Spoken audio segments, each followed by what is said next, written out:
Hello everyone, welcome to tech पढ़ाई। आज हम लोग आईटीसीएस के मॉड्यूल 1 का सेकंड और लास्ट पार्ट देखने वाले हैं। मॉड्यूल 1 के सेकंड पार्ट में आज हम देखेंगे the 7 limbs of state. 7 limbs क्या थे स्टेट के? Society in ancient India. Ancient India में हमारी सोसाइटी कैसी थी? Marriage, women and ancient India. Ancient India में वुमेन की क्या सिचुएशन थी, क्या चैलेंजेस फेस करने पड़े, क्या उनकी कंडीशंस थी, ये चारों पॉइंट्स के बारे में हम लोग आज डिस्कस करने वाले हैं। 7 limbs of the states. 7 limbs of the state ये बहुत बेसिक क्वेश्चन है और हमेशा क्वेश्चन इस पे आता है। कभी कभी नाम लिखने के लिए आता है, कभी कभी पूरा एक्सप्लेन करने के लिए आता है। तो इसमें जो 7 लिम्स थे उसमें पहला है स्वामी, अमात्य, ऐसे करके सातों हैं। तो एक एक करके पूरा डिस्कस कर लेते हैं कि कौन कौन सा है। Swami, the king. Kautilya assign to the king the highest place in the body politics. Kautilya जिन्होंने अर्थशास्त्र लिखा है उन्होंने क्या किया है, किंग को हाईएस्ट प्लेस पे असाइन किया है। उन्होंने बताया है कि यही सबसे हाईएस्ट पोजीशन है जो पॉलिटिक्स है उस पे। किंग और swami was the consumption of all other element in state and he represent the legal and moral authority constitutionally. कानून कॉन्स्टिट्यूशनली वो क्या करता था, लीगल और मोरल अथॉरिटी को रिप्रेजेंट करता था और वो सारी चीज़ों का समावेश होता था, मतलब कंजम्पशन होता था सभी अदर एलिमेंट्स का स्टेट में जो भी थे उन सबका, वो मान सकते हो आपकी समावेश था। किंग एक हेड था।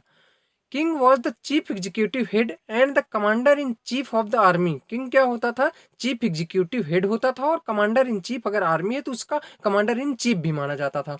Most of activities of state are controlled by him. ज्यादातर सारी जो एक्टिविटीज होती थी राज्य की, स्टेट की, वो सारी राजा के द्वारा कंट्रोल की जाती थी। अकॉर्डिंग टू द अर्थशास्त्र the king was the defender of the धर्म। अर्थशास्त्र जो कि कौटिल्य के द्वारा लिखी गई थी, उसके अकॉर्डिंग जो किंग होता था वो धर्म का रक्षक माना जाता था, डिफेंडर ऑफ द धर्म। अमात्य दूसरा इस पे आता है लिम्स में। अमात्य, द काउंसिल और मिनिस्टर, जैसे हमारे यहाँ मिनिस्टर्स होते हैं तो उनको अमात्य बोला जाता है। Amatya constitute the second element of the state. अमात्य क्या है? ये राजा के बाद दूसरी जो एक एलिमेंट होता था, ये दूसरा एलिमेंट होते थे ये लोग, जो मंत्री लोग होते थे। But Kautilya refer to amatya in different sense. लेकिन कौटिल्य ने अमात्य को, काउंसिल ऑफ मिनिस्टर्स को, डिफरेंट सेंस में किया है। In its narrow sense the term amatya और mantri is use for the minister of the high grade. इन्होंने क्या बोला कि ये जो, मतलब कौटिल्य के द्वारा जो मंत्री, सॉरी, काउंसिल ऑफ मिनिस्टर्स, मतलब मंत्रियों का जो काउंसिल था, उसको जो बोला गया, ये हाई ग्रेड के जो मिनिस्टर्स होते थे उनके लिए ये बनाया गया है। ऐसा नहीं कि किसी भी डिपार्टमेंट का, या आप मान सकते हो कि हर ना किसी न किसी का डिपार्टमेंट का मिनिस्टर होता है, तो ये जरूरी नहीं है। जो हाई ग्रेड के होते थे इन्होंने यहाँ पे उसकी बात की गई है, इस सेंस में बात की गई है। They are responsible for shaping the policy of government. वो क्या करते थे, गवर्नमेंट की क्या पॉलिसी है उसको जो शेप देना है वो उसके लिए रिस्पॉन्सिबल होते थे। The king and minister constituted the central government. राजा और उसके मंत्री वो क्या करते थे, सेंट्रल गवर्नमेंट को कंस्टिट्यूट करते थे। Fix exercise the sovereign power, जो संपूर्ण साम्राज्य के पावर को एक्सरसाइज करती थी, राज्य करती थी उस पर। तीसरा हमारा है जनपद, the people and the territory. वहां की जनता और वो टेरिटरी जो वहां पे लोग रह रहे हैं इनके बारे में। हियर जन, जन डिनोट्स पीपल, जैसा हम लोगों ने देखा पीपल। एंड पद is symbol of territory where these inhabitants permanently reside. ये सिंबल ऑफ टेरिटरी है जहाँ पे लोग हमेशा वहां के रहने वाले प्रॉपर रहते थे। द इम्प्लीमेंटेशन ऑफ जनपद डिफाइंड इन द अर्थशास्त्र implies both territory and population. जो कौटिल्य के द्वारा अर्थशास्त्र लिखी गई थी उस पे जनपद को कैसे डिफाइन किया गया था, एज ए बोथ, मतलब दोनों को, जो लोग रहते थे वहां पे, पॉपुलेशन और territory. Because without the territory and population the state can not exist. क्योंकि बिना लोगों और राज्य के कोई स्टेट एग्जिस्ट नहीं कर सकता है। लोग होना वहां पे जरूरी है, शासन होना वहां पे जरूरी है। Kautilya prescribe the following requisites of prosperous janapada in terms of territory. Territory के टर्म में उन्होंने कोई भी जनपद, मतलब कि राज्य कैसे प्रॉस्परस है उसके लिए कुछ चीजें स्पेसिफाई की है, प्रिस्क्राइब की है। एक पहला क्या है, एकोमोडेट एंड सपोर्ट पीपल। वो लोगों को एकोमोडेट करे लोगों से और लोगों का सपोर्ट करे। Defend the state against enemy. शत्रुओं के खिलाफ देश को, स्टेट को, अपने राज्य की रक्षा करे। फाइंड ऑक्यूपेशन ऑफ पीपल, लोगों के लिए व्यवसाय देखें। हैव मैनेजेबल नेबर्स, जो लोग आसपास, उनके आसपास पड़ोसी है, उनको उनसे उनका जो आपसी संबंध है वो अच्छा होना चाहिए, व्यवहार अच्छा होना चाहिए। प्रोवाइड पोस्चर पेस्चर्स, चारागाह जिसको आप बोल सकते हो, ये सारी चीजें, मतलब जो भी लिवलीहुड के लिए जरूरत होती थी वो सारा कुछ ज्यादातर है इस पे। हैव एरेबल लैंड, जो मतलब जिन पे बुआई की जा सके और गेहूं या धान खाने की चीजें उत्पन्न हो सके, ऐसी लैंड फॉरेस्ट ऐसा होना चाहिए। Provide good internal communication that is river, और आंतरिक जो कम्युनिकेशन होना चाहिए पानी का वो भी अच्छा होना चाहिए, और आवागमन के लिए प्रॉपर पथ मार्ग होना चाहिए। फोर्थ है दुर्ग, फोर्टिफिकेशन, कि मतलब दुर्ग ऐसा आप बोल सकते हो कि घर कैसे बने हैं वहाँ पे, किले कैसे बने हैं रहने के लिए। For every state is necessary to have safety and protection system, किसी भी राज्य के लिए सेफ्टी और प्रोटेक्शन सिस्टम होना बहुत जरूरी है। Therefore Kautilya considered the forts as one of the main component of the state, इसलिए कौटिल्य ने क्या कंसीडर किया है कि जो फोर्ट किले होते हैं वो मेन कंपोनेंट है किसी भी राज्य के सेफ्टी के लिए। He consider fort as powerful as people and land, उन्होंने फोर्ट को, किलों को जैसे लोग और जमीन लैंड इंपॉर्टेंट है उतना ही पावरफुल फोर्ट को भी माना है। Internal and external security both are important for state, आंतरिक और बाह्य दोनों सुरक्षा जरूरी है किसी भी राज्य के लिए। Without external security no state can be stable, बाह्य सुरक्षा के बिना कोई भी स्टेट सुरक्षित और स्टेबल नहीं रह सकता है। पांचवा जो लिम्स है वो कोष है, खजाना, ट्रेजरी है क्या उनके पास, how much liquidity they have. कोष और treasury is an extremely important resource, it is the backbone of any business, किसी भी बिजनेस का ये बैकबोन है और बहुत ही इंपॉर्टेंट रिसोर्स है, क्योंकि तभी कोई राज्य चल सकता है, वहाँ की आवागमन और व्यवसाय ये सारी चीजें अच्छे तरीके से चलेंगी। छठा है इस पे दंड, द आर्मी और द फोर्स, मतलब कि पनिशमेंट एक तरह से आप समझ लो। Without a sound defence system there can not be existence of state, defence system के बिना किसी भी स्टेट का एग्जिस्टेंस संभव नहीं है, क्योंकि डिफेंस सिस्टम नहीं होगा तो वहाँ पे सारी चीज़ें अनमैनेड तरीके से होंगी, तो इसलिए ये बहुत ही इंपॉर्टेंट है किसी भी स्टेट की एग्जिस्टेंस के लिए। सातवां है, लास्ट है, mitra, the ideally ally have qualities, a friend of the family for a long time, ये इनमें ऐसी क्वालिटी होनी चाहिए जो लॉन्ग टाइम से amiable of control powerful in, मतलब हमें सपोर्ट करे, पावरफुल हो, बहुत दिनों से हमारा उसका घर जैसा संबंध हो, और शेयरिंग कॉमन इंटरेस्ट, मतलब हमारे लिए मोबिलाइज, आप समझ सकते हो अगर व्यवसाय हो रहा है हमारा तो वो भी हमें मोबिलाइज करे, मतलब एक जगह से दूसरे जगह में हेल्प करे, हाँ, और उसका और हमारा कॉमन इंटरेस्ट होना चाहिए। And not a man who doubt crosses his friends, ऐसा नहीं होना चाहिए मित्र जो अपने फ्रेंड को ही डबल क्रॉस करे। ये सातों लिम्स है किसी भी स्टेट के लिए। अगला है marriage, marriage is the beginning, marriage शुरुआत है। द बिगिनिंग ऑफ फैमिली, किसकी बिगिनिंग है, फैमिली की beginning, and it is life long commitment, ये लाइफ लॉन्ग कमिटमेंट है। Marriage in ancient India has three main purpose, ancient India में और आज भी मैरिज के तीन पर्पज होते थे। Promotion of religious by performance of household sacrifice, घरों के कुछ सेक्रीफाइस त्याग करके जो रिलीजियस परफॉर्मेंस होता था उनको प्रमोट करना। प्रोगेंसी और the happy after life of father and his ancestor and continuation of family line और कुल, अपने कुल या अपने जनरेशन को आगे बढ़ाने के लिए इंसिस्टर और फादर इस सारे चीज़ों के लिए, मतलब बेसिकली कुल को अपने आगे बढ़ाने के लिए मैरिज किया जाता था। तीसरा है रति और sexual pleasure, it is the mutual intercourse between, मतलब आप ये थर्ड पॉइंट भी समझ सकते हो। ब्रह्म, अब देखिए इसके बाद टाइप्स ऑफ मैरिज हुए, मैरिज कितने टाइप्स के होते हैं।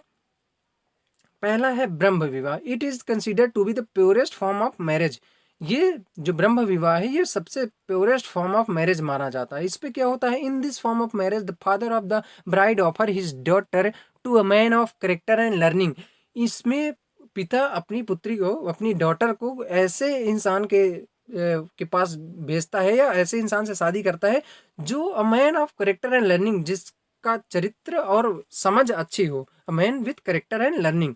दूसरा होता है देव विवाह, in the Deva form of marriage the father offer her daughter as a dakshina, वो जो पिता होता है वो अपनी पुत्री को एज ए दक्षिणा के सेक्रीफाइस फीस के रूप में एक यंग प्रीस्ट को ऑफर करता है, जो कि यज्ञ और मतलब कुछ यज्ञ होते हैं जो उसके द्वारा प्रीस्ट के द्वारा अरेंज किए जाते हैं। तो देव विवाह में बेसिकली फादर अपनी डॉटर को as a dakshina sacrifice fees देता है।